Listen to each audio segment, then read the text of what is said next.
No niin, siinä se nyt on sitten. Brewdogin Hello, my name is Päivi.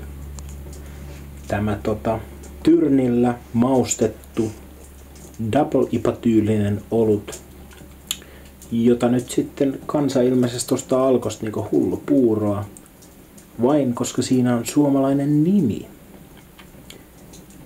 joka oletettavasti siis, tai Suomen kansahan sen on äänestänyt ja oletettavasti siinä viittaa nyt sitten Päivi Räsäseen. Sonot. Voi ollakin. Mutta me aiomme nyt maistaa tätä olutta. Maistetaan. On se kyllä ihan siis kaunis olut.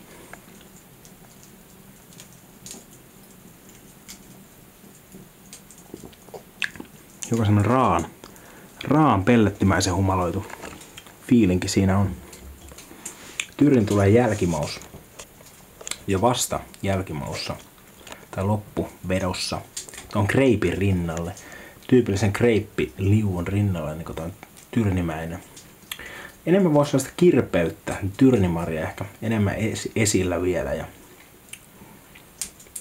humalointi voisi olla vähän vähemmän tollanen raanoloinen.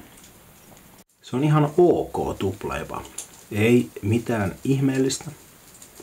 Mut juu, tuoksussa sekä maussa on kyllä tyrniä.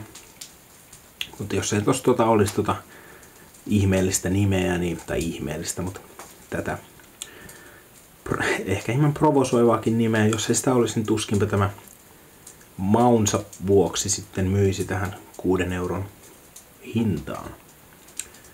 Ihan ok tuplaIPA hienoisella tyrnihöysteellä, mutta humalointi on ehkä, tai ei mitään ehkä, vaan humalointi on turhan siis raakaa pellettymäistä vetoa. Mallasrunko hieman ohut, voisi olla karamellisempi. Yleensä en tätä sano, mutta koska tämä humalointi on näin raaka, niin tässä tapauksessa sanon, voisi olla makeampi.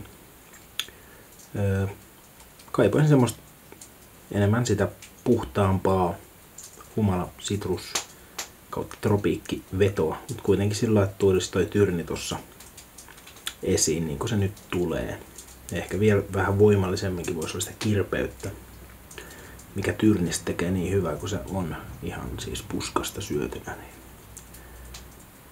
Näin. Ihan ok, mutta ei tämän vuoksi nyt kannata ei tähän koko tiliin kannata pistää kiinni. Ei tää mitään ihmeellistä ole. Parempia tuplaIPOja on. Ne ei vaan ole nimeltään Päivi. Kiitos. Yeah!